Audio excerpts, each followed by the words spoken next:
Hello everyone, welcome to today's lesson on Intro to Trigonometry. Right, so this unit is all about triangles. We're going to be working a lot with triangles. Right, because trigonometry, which is derived from Greek, literally means triangle measurement. Right, so the first thing we should review is the Pythagoras Theorem. Right, actually fun fact for you, there's actually no reason for us to be calling it the Pythagoras Theorem. Right, we call it that because ancient Greek, because the ancient Greek knowledge is what we commonly refer to in math. Right? Maybe not the most common, but we refer to ancient Greek knowledge a lot, which is where Pythagoras comes from. Right? But many civilizations, right, the ancient China, Islam, even Mesopotamia, they have already discovered this Pythagoras theorem, right? The a squared plus b squared equals to c squared.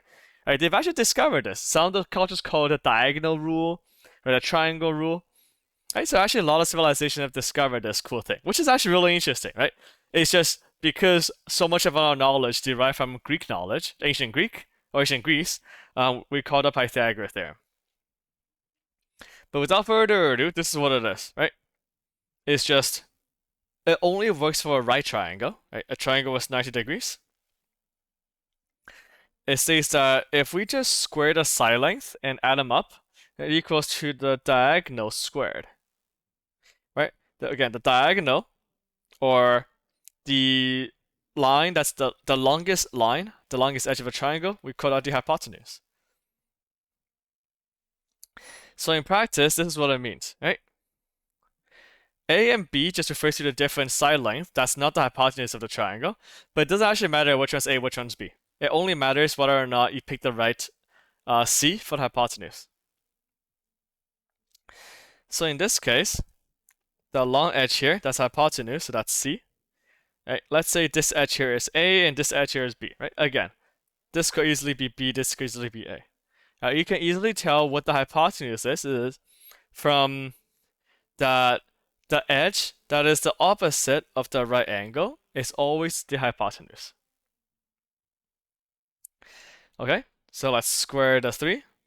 Or, again, the Pythagoras theorem states that it is a squared, right, or a squared plus b squared equals to c squared. So in this case, 3 squared plus 4 squared is c squared. Or more specifically, is x squared. That's what you're going to solve. 9 plus 16 is x squared. So 25 is x squared. Right? What's x? X is just the square root of 25, which is 5. Right, so that's how we use the Pythagoras theorem in practice. Alright, let's try another one. Opposite from the right angle, that's 17, so that's the hypotenuse. Doesn't matter which one's A, which one's B. Let's just say that's A, that's B. So now, x squared plus 15 squared is 17 squared. 225, 287. So x squared is just both sides subtract by 225, which is 64. Right, so x is just the square root of that, or 8. Right, so the side length here is 8. Yeah, once again, opposite of the right angle, that's the hypotenuse. A and B, sure, why not, for the side length. Actually, just to mix it up to show you it doesn't matter, let's do B and A. A squared plus B squared equals to C squared. So x squared plus 100 equals to, I don't know 26 squared on top of my head. 76. Subtract 100 from both sides, right? Which is 576. So x is then the square root of that, right? Which is 24. Okay, so that's how we use the Pythagoras theorem. And a new concept we will be using a lot for the next few lessons is the trig ratios. Right, and with trig ratios, we have to identify 3 sides of a triangle. So we know for sure that the edge opposite to the right angle is hypotenuse. And so that's always the case, no exceptions. right? But when we are working with trig ratios, trigonometry ratios, right, we always have to look at what angle it is referring to. So in this case, we have this angle here of 37 degrees.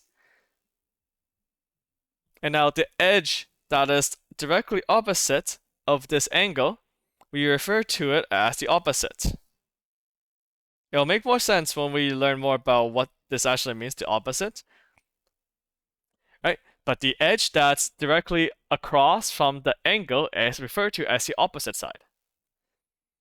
Right? Again, it's different from the hypotenuse.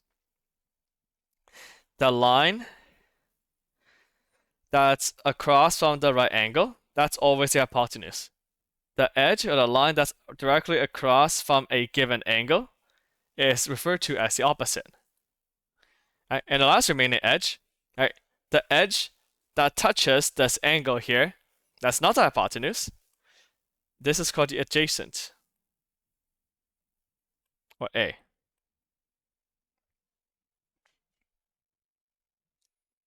Right? Let me capitalize this because it's bugging me.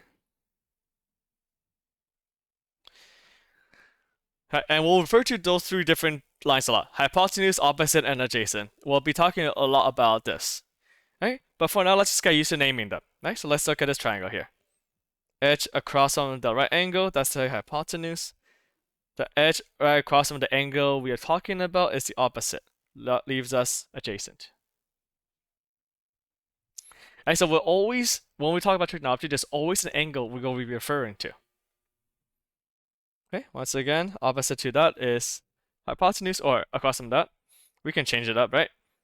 This is the edge that also touches this angle we are talking about. It's adjacent, leaving us the opposite. Right, that's directly across. Okay, so again, that's just a quick little intro.